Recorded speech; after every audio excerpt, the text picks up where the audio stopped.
So, Revenant just dropped, and with him he brought his signature weapon, the Phantasma, which is actually a beam shotgun.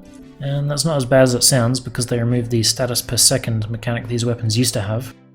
So you only need 3 60/60s to reach 100% status chance before multi-shot, which is particularly nice because you don't need to have blast on the weapon. I usually consider blast to be detrimental because you can't reliably land headshots on an enemy that is on the ground. So that just leaves you to choose between Scattering Inferno for the extra heat or Frigid Blast for the extra cold in that third slot. And I find on most weapons I prefer the cold, but I've done a lot of testing with this one, and because the armor stripping is so prominent, I've opted for the heat instead, just for a bit of extra damage against most forms of flesh. And because the weapon deals radiation damage innately and cannot proc slash, the benefits of cold are a lot less important. Those being that proc duration is tied to enemy movement speed, so if you have a viral proc on an enemy, it will last a lot longer if you then proc it with cold as well. And similarly for slash, you get a lot more ticks out of a slash proc on an enemy that is slowed than one that isn't. But because this weapon can't proc slash, that portion is irrelevant, and because the weapon is dealing radiation innately, the crowd control that cold can give is a lot less important. And while these crit stats are meh, I've instead got the 90s for extra corrosive damage and proc weight, because you want to be proccing corrosive more than everything else, and just more multi-shot for very obvious reasons. But the weapon itself is actually quite interesting. You can see in the bottom right I've got 11 rounds in the clip, and when I'm using my primary fire, they deplete very quickly. This is without fire rate mods, of course. But you see at the end of a clip, it reloads in about half a second, and it feels very nice to use because I'm just holding left click now, and it is expending the entire clip, it is reloading it, and then it is firing again without me needing to manually tell it to. There are quite a few weapons that don't do that, and they feel a bit awkward to use, but it is worth noting when a weapon does it properly. So yeah, the weapon also has an alternate fire.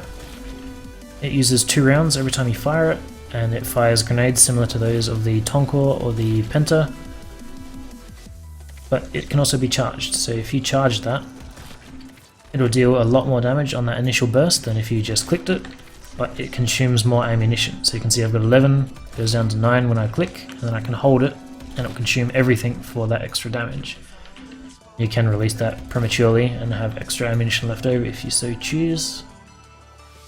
But another effect of this alternate fire is that it spawns these little sprites. They're a bit difficult to see, but you can see them sort of moving through the terrain, and they are similar to the sprites spawned by Oberon's 1. And if you charge it and fire that, you get a lot more sprites out of that burst. So because this weapon has 100% status chance, it seems that those little sprites also have 100%. So if they all congregate on a single enemy, and they all proc corrosive, or they all have a high chance to proc corrosive, the armor stripping and the damage that comes with it is quite noticeable. But I'm just going to run it up against a bunch of level 100s to show you how it performs. I'm going to do it with the primary fire and the alternate fire. Another benefit of having radiation is that it basically disables the healing aura, or the damage reduction aura of the Ancients, just because when they are irradiated, they see all their allies as enemies, and if you just irradiate an enemy near one, it is now considered an enemy, so it is just expunged from that aura. Worth noting. But we'll do it with the alternate fire as well, and this has a lot of self-damage potential. I found that out the hard way when I was leveling it. You can see these little sprites sort of coming up. You'll see an initial burst of damage.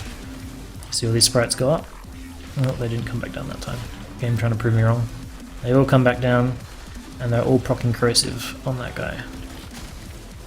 So the next burst does a lot more damage, and yeah, it's quite effective.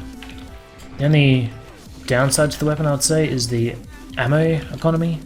I was leveling it with carrier, and that was never really a problem, but if you didn't have carrier, I imagine that would be an issue quite quickly. As you can see, I just killed 16 level 100s, and I had almost no ammo left. I had like 100 rounds. For the primary fire, I've been kind of comparing to the Phage in my head. This is a bit of a different weapon in that it is a hybrid weapon, and it is corrosive with viral innate. I also have a bit of fire rate on here, but it is comparable to the build that I usually use.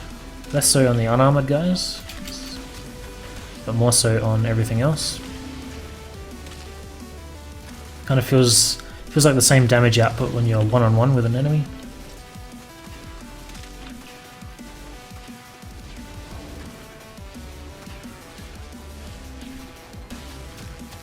which isn't terrible, but it's not amazing.